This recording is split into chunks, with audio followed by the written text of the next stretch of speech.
It's a foggy and cold Wednesday evening in Bowling Green, but yet and still we find folks of all different ages and backgrounds coming together to experience something exciting yet mellow and expressive yet cool.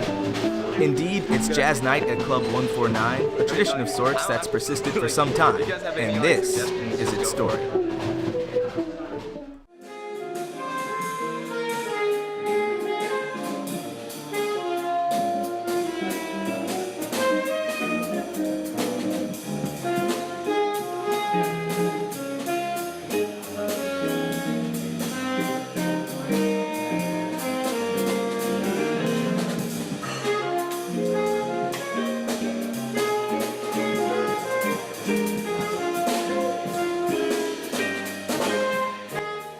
I've been here 35 years, and this has been going on for 35 years. And what happened is, what I remember, I'm recalling all the way back then, is there, in the early 80s and even into the 90s, the music scene and college music scene, everywhere, but here in Bowling Green was no exception. The local bars would actually pay money and hire musicians. And some of them had like music 6 nights a week. Not DJs, music 6 nights a week.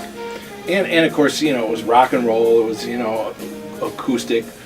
And so I remember getting a call from the guy that owned the Easy Street Cafe.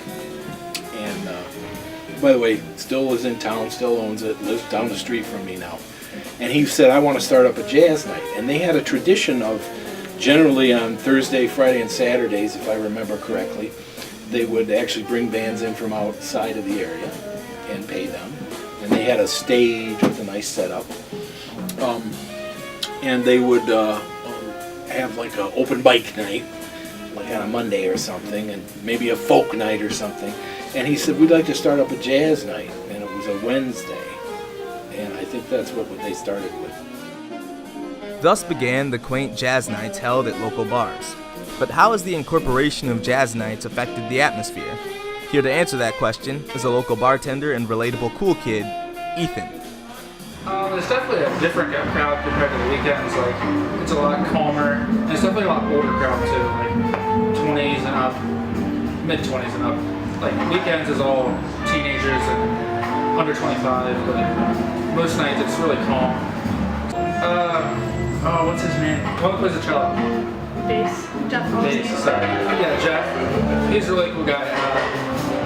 He's really personal. All of them are really personable, but Jeff's my favorite by far. Not to offend anybody, but they're all really nice, and like they always talk to us, the people that work at the bar. Do you enjoy having them come and play on Wednesdays? Oh yeah, it's definitely nice to get away. Like, it's nice to work and not have to deal with the normal crowds that are usually here. It's just a lot. It's a lot less work and it's more enjoyable, I guess.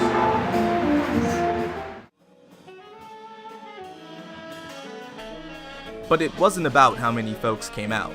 In fact, from the musician's perspective, the atmosphere and the experience alone make all the difference. And eventually, people began to take notice. You know, jazz has really 2 performance venues. It has like a concert venue, just like Western art music does. And it has this less formal club atmosphere where, and you really approach the 2 very differently. So when you're playing in a concert environment, generally you're playing things that are orchestrated, that are at your best. You know, you've rehearsed parts, things like that. In a club environment, because it's a little bit more relaxed, you try things that you wouldn't try in a concert environment. You get a chance to, well, let's try this. Well, what's the worst that could happen? It falls apart and we laugh, you know, within reason. But so you try that, and it's kind of more like a laboratory, you know. So we have actually used it to rehearse things that we needed to get done for other performances, and it works great in that way because there's less of a focus just on you, and there's more of a social environment, a social atmosphere. People in that environment, however, do understand that they're listening to an art music that also is entertaining, but you don't just go nuts. It's not like with a DJ where you yell and you know do the limbo and drink yourself silly. You still have to pay attention to the music a little bit. and focus on it. So jazz clubs are a step removed from concert hall venues, but they aren't like your typical, dance club. It's not that kind of a thing. So there's always that little trade-off that you're playing. Because some people that come in there don't even realize it's there, and they don't know how to relate to actual music. They don't know how to relate to musicians who aren't playing music that they can just, go crazy to, or yell or whatever. Loud. It's sort of like they have to listen a little bit, and sometimes that gets a little bit out of control. But it's nice, and also our students come out and hang out and sit in with us, and they get to play with us in an environment. We get to play with them, and it's trading back and forth, and that's always been a part of the tradition of the music, the sitting in thing. All of us at some point, somebody took a chance on me and said, "Hey, you want to sit in?"